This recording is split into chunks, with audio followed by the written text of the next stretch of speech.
Kwa jina naitwa Rema Mwiki, ni msimamizi wa mradi wa uwezeshaji wanawake kiuchumi, kisiasa, pamoja na kuweza kushika nafasi mbalimbali za uongozi. Na hapa tunaongelea wanawake, wasichana na watu wenye ulemavu. Mradi huu unafadhiliwa na UN Women Tanzania. Tangu tumeanza mradi sasa ni miaka mitatu, na tunaweza kuona mafanikio mbalimbali ambayo tumeyapata. Tukiangalia katika upande wa uongozi, tangu tumeanza uongozi kwenye upande wa serikali za mitaa, tunaona kina mama wengi wameweza kushiriki katika vinyanyariro vya uongozi, na hatimaye tumeweza kupata wenye viti wa vitongoji 7 kwa kata ya Masaki, kitu ambacho huko nyuma hakikuwepo. Zilikuwa nafasi ambazo zinashikwa na wanaume. Tukija pia katika nafasi hizi za udiwani, tunaona kwa sasa kwamba wameweza kujitokeza madiwani 15, madiwani 6 wakiwa ni wa viti maalum na madiwani 9 wakiwa ni wa viti vya kawaida vya kugombea. Kwa hiyo tunaona kwamba ni mafanikio na ni chachu ya maendeleo ambayo imeweza kupatikana. Tukija katika masuala ya kiuchumi, tunaona kwamba wakina mama wengi wameweza pia kupata mikopo mbalimbali ambayo inawasaidia katika kuinua kipato.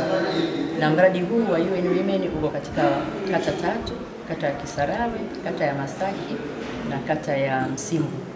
Kwa hiyo tunapoongelea hao viongozi 15 ni kutoka katika hizo kata 3.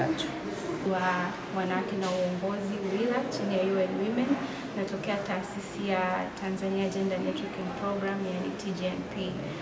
Leo tuko hapa halmashauri ya Kisarawe tukifurahia matokeo mbalimbali ambayo mradi umekuwa nao kwa miaka mingi sasa. Tunakuja ili kujifunza vitu ambavyo vimekuwa vikifanyika, lakini pia kuangalia changamoto ambazo zinaweza zikatatulika huko mbele ambapo tunaelekea kwenye uchaguzi, na baada ya uchaguzi wanawake kama wanaweza pia kugombea kwenye nafasi za juu zaidi ukilinganisha na zile ambazo tuliziwania awali, ambazo ni nafasi za vitongoji na udiwani.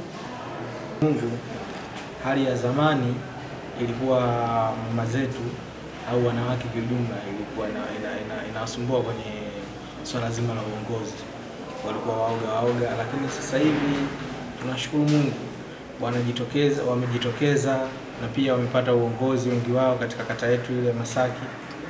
Hivyo tunashukuru elimu tunaipata na tunaenda kuwafikishia watu wanaifanyia kazi.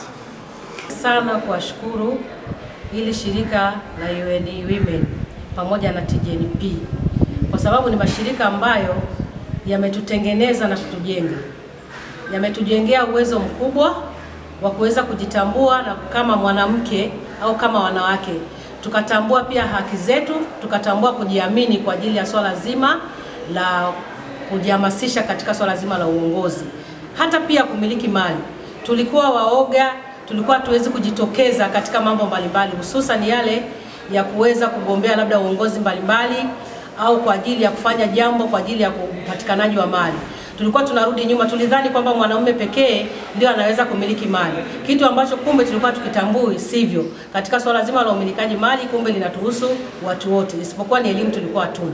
Kwa usimamizi mzuri ambayo wilaya yetu ya Kisarawe iliweza kutuunganisha na washirika, kwa hiyo tumeweza kupata mafunzo mazuri kabisa, na sisi sasa hivi kama mwanamke au kama wanawake tumeweza kujiamini, tumeweza kuelimisha hata watu wengine mbalimbali.